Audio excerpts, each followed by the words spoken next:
मनसेचे माजी नगरसेवक आणि कट्टर मनसैनिक म्हणून ओळखले जाणारे संतोष धुरी भाजपामध्ये जाण्याची शक्यता आहे। संतोष धुरींनी मुख्यमंत्री देवेंद्र फडणवीसांची भेट घेतलेली आहे। मुंबई महापालिका निवडणुकीच्या तोंडावर मनसेला हा मोठा धक्का मानला जातोय। तर या संदर्भात माहिती देण्यासाठी निवृत्ती बाबर आपले प्रतिनिधी फोन लाईनवरती जोडले गेलेले आहेत। निवृत्ती, खरं म्हणजे 194 प्रभागामधून संतोष धुरी हे मनसेकडून इच्छुक होते, परंतु ती जागा ठाकरे गटाकडे गेल्यानं तिथं निशिकांत शिंदेंना संधी देण्यात आली आणि त्यानंतर कुठेतरी संतोष धुरी या संपूर्ण प्रचारापासून जे आहे ते दूर असल्याचं पाहायला मिळालं आणि आज अचानक ही माहिती येते की त्यांनी फडणवीसांची भेट घेतली आहे। काय अधिक माहिती?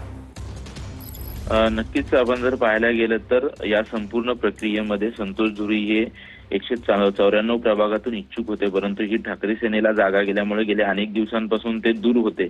मध्यंतरी ते नाराज असल्याच्या देखील चर्चा होते आणि आज अचानक वर्षा निवासस्थानी मुख्यमंत्री देवेंद्र फडणवीस यांची संतोष धुरींनी भेट घेतलेली आहे आणि त्यांचा लवकरच पक्षप्रवेश होणार असल्याची सूत्रांची माहिती आहे। त्याच्यामुळे मुंबई महानगरपालिकेच्या निवडणुकीच्या तोंडावरती मनसेला सर्वात मोठा धक्का आहे, कारण की संतोष धुरी राज ठाकरे यांच्यासोबतच संदीप देशपांडे जे मुंबई अध्यक्ष आहेत यांचे विश्वासू आणि निकटवर्तीय मानले जातात आणि गेल्या अनेक दिवसांपासून ते नाराज असल्याचं चित्र पाहायला आपल्याला मिळालं होतं आणि आज मुख्यमंत्री देवेंद्र फडणवीस यांची भेट घेतलेली आहे। त्यांच्यासोबतच मंत्री नितेश राणे आणि किरण शेलार जे वरळीचे स्थानिक नेते आहेत ते देखील त्या ठिकाणी उपस्थित होते आणि आज ही सदिच्छा भेट जरी असली तरी लवकरच त्यांचा भाजपामध्ये पक्षप्रवेश होणार असल्याची सूत्रांची माहिती आहे।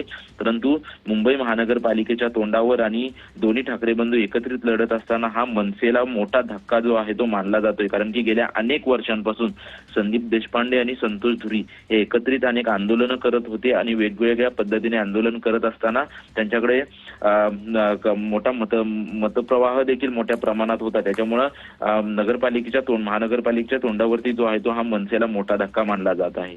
धन्यवाद निवृत्ती या संपूर्ण सविस्तर माहितीसाठी।